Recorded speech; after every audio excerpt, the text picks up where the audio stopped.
Good Sunday evening, and thanks for choosing THV 11 tonight. I'm Brooke Buckner. People all over the state were impacted in some way by this week's weather, especially farmers. THV 11's Carter Thweet spoke with two of them today and shows us what they're dealing with.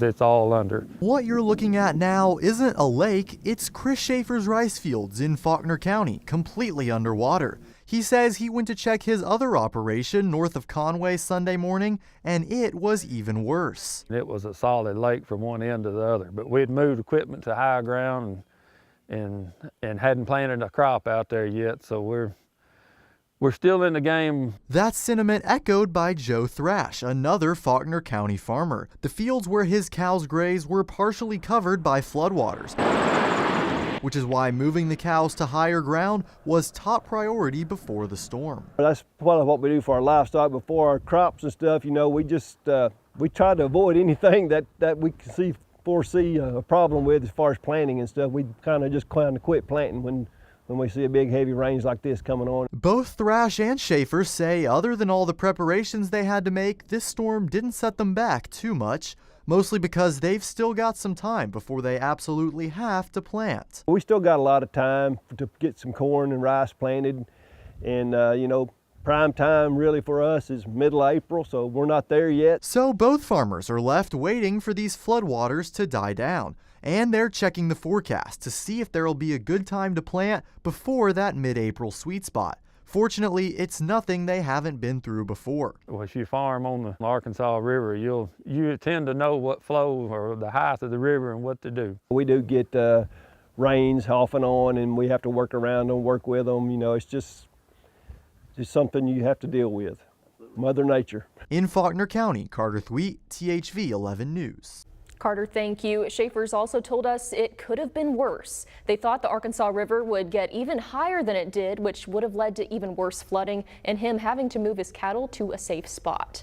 The crazy weather we've had has kept our team of meteorologists very busy this week. Simone, what should we expect next? Well, in true Arkansas fashion, we're going to go from spring back to winter.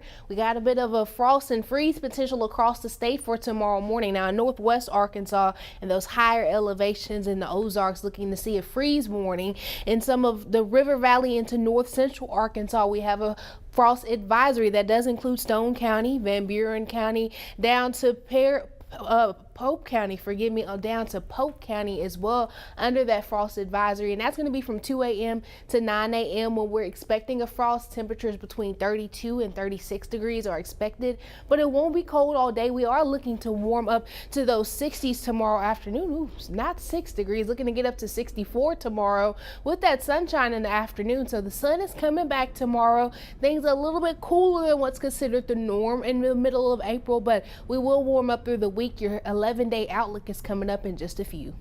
All right, thanks, Simone. And nearly 34,000 Arkansans are still without power tonight. Pulaski County has more than 23,000 without. Saline has more than 7,000, and Hot Spring County has more than 2,000. Utility crews are working around the clock to restore it as quickly as they can, but with the widespread damage they're seeing, it's going to take some time. Entergy's Vice President of Reliability says more than 2,000 employees are working statewide to get power back on, but they have to do it in phases. Line workers are also facing some challenges when it comes to getting around flooded roads and fallen trees. We're having to cut our way down street, so that does hinder restoration progress.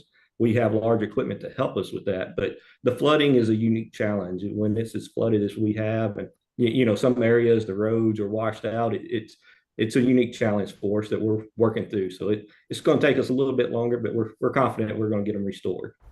Efren says their goal is to have 90% of their customers impacted by Saturday's storm restored by tomorrow night, and they'll get to the remaining 10% Tuesday. He also encourages drivers to give them some extra space so they can safely get the job done.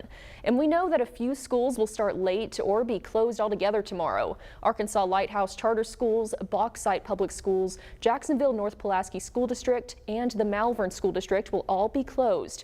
Meanwhile, Cabot will be on a 1-hour delay, and all Little Rock School District schools will reopen except for Western Hills Elementary.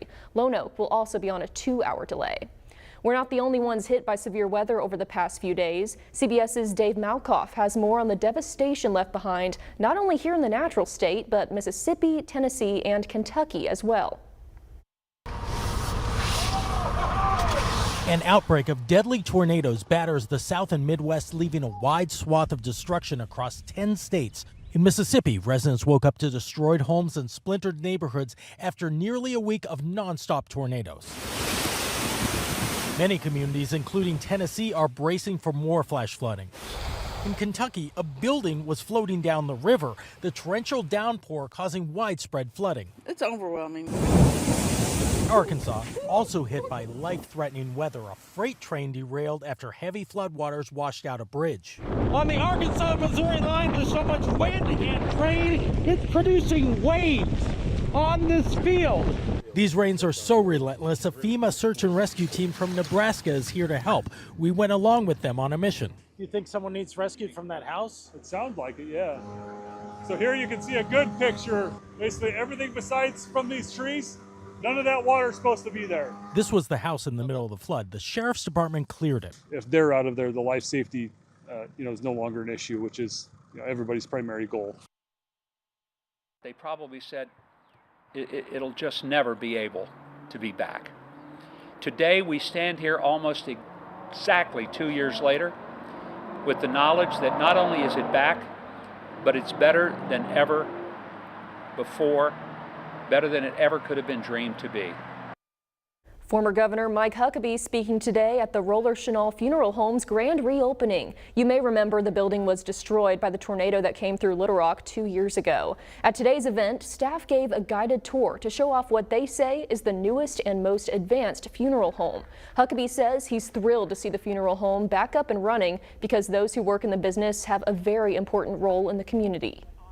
People who are in the business of taking care of families at that time serve one of the most important and significant ministries. And I use that term very deliberately because there is nothing that is a greater ministry than reaching out and helping people through the process, and in many cases at a time when death was the last thing on their minds. Developing now, a second child with measles has died in Texas. This among hundreds of cases of the infectious disease in recent weeks. In February, an unvaccinated child died of measles in Lubbock, the first death from the disease in a decade. Then in early March, an adult in New Mexico became the second measles-related death. And now, more than 2 months in, the West Texas outbreak is believed to have spread to several states, with the latest CDC update saying there have been 607 confirmed cases this year in at least 21 states. Today's developments have prompted U.S. Health Secretary Robert F. Kennedy Jr.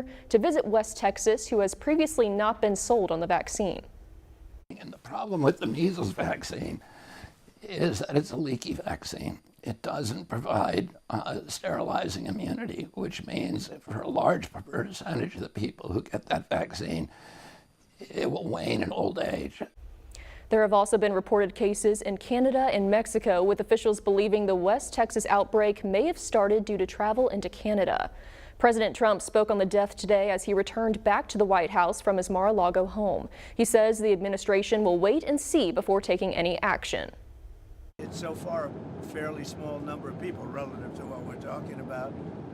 Something that people have known about for many, many years. I mean, measles has been, this is not something new. And we'll see what happens. But certainly, if it progresses, we'll have to take action very strongly. Gun rights advocates celebrating a law signed by Governor Sarah Huckabee Sanders this week. The Second Amendment Financial Privacy Act will kick in later this summer.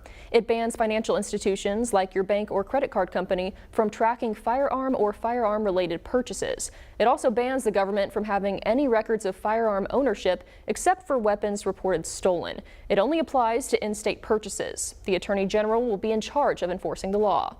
Meanwhile, lawmakers are also discussing PBMs, or pharmacy benefit managers, and they have been a heated point of discussion amongst state leaders for years. But now a proposed bill is targeting those companies, and they're not going down without a fight. THV 11's Rebecca Brown shares both sides of this long-running argument.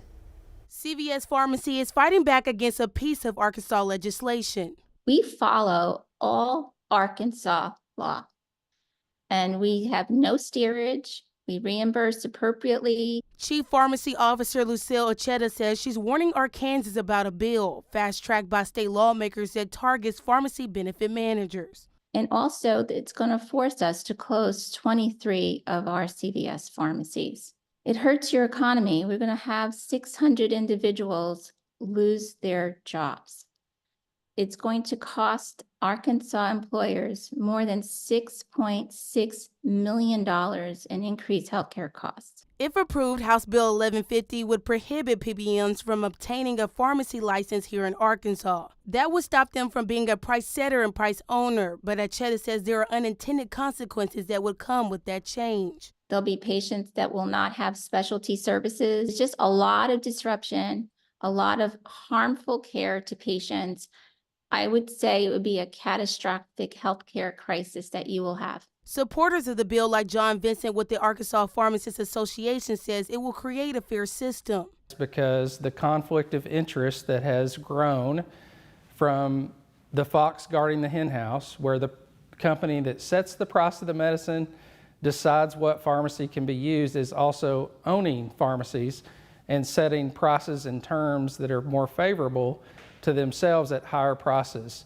And that has decreased access, that has driven local pharmacies out of business, and it's unfair competition. It's a debate that's been going on at the state capitol for several months, and one lawmakers continue to weigh in on Thursday. But Arkansas does have authority through the Constitution to stop monopolies, and the state of Arkansas decides who has a license and who doesn't for a pharmacy.